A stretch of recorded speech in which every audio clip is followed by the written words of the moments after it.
My name is Greg Zaroya. I'm a reporter with USA Today, and I'm here today with David O'Sullivan, the European Union Ambassador to the United States. Mr. Ambassador, thanks so much for taking time with us today. My pleasure. I wanted to ask you a couple of questions. One about the historic referendum on Brexit and the United Kingdom deciding to leave the European Union. What do you see ahead in terms of how that will unfold and some of the things that may result because of it? Well, of course, those of us who've been working on European integration for a long time regret the decision that has been taken, but we respect the will of the British people, and we understand that they are now going to take forward the process of leaving the European Union. The steps are the following. Firstly, there is an article in the treaty which allows a country to apply to leave, Article 50. So we need the British government formally to trigger that process, which then foresees a 2-year period during which the terms of the exit are decided.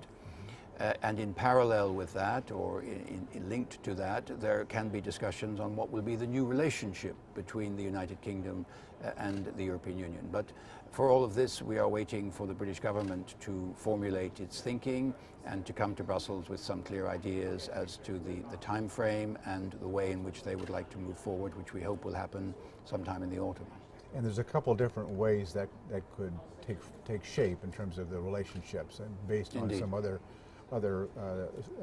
nations and how they relate. Can you explain a couple of those?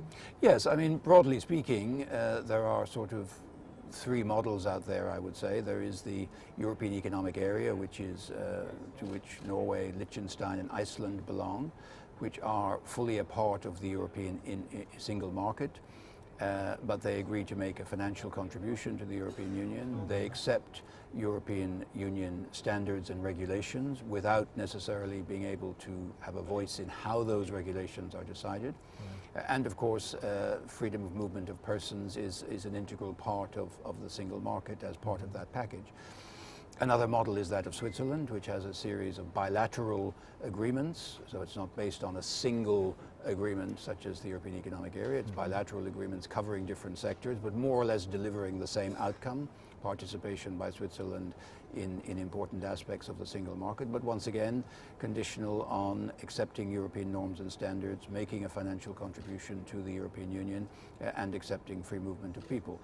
The third model potentially is that of a completely unattached outside country such as Canada or the United States, and having then a simple free trade agreement.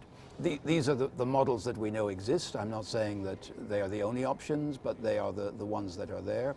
But we wait to see what the British people, what the British government will decide and what they will propose to the 27 other members of the European Union. To switch tracks real quickly, there's been a lot of discussion in just recent days about Ukraine and about Crimea and Russian involvement there. Now, the European Union has imposed sanctions on Russia. Can you talk a little bit about why that happened and what the concerns the European has about what has happened with Russia and Ukraine? Well, I think the annexation, the illegal annexation of Crimea by Russia was a major change in policy, in security policy in Europe, and in a very unacceptable way. The basic principle on which we had governed relations on the European continent, even going back to the Cold War, was that of no change in external frontiers by use of force. Right. And this was the unprecedented change which Russia has brought about in Crimea, and then subsequently in the eastern provinces of Ukraine, using hybrid warfare and proxy agents to create difficulties for the Kiev government.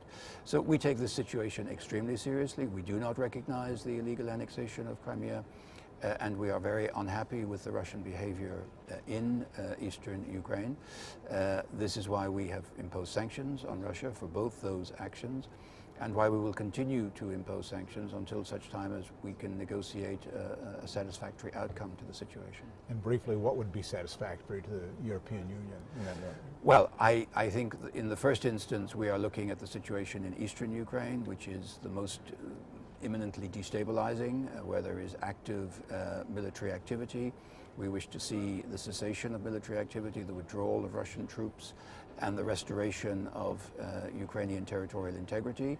As part of that, of course, we do recognize that the Russian-speaking Ukrainian population in that area could be given greater autonomy and a greater control over their own local affairs, while still fully respecting the sovereignty of Ukraine.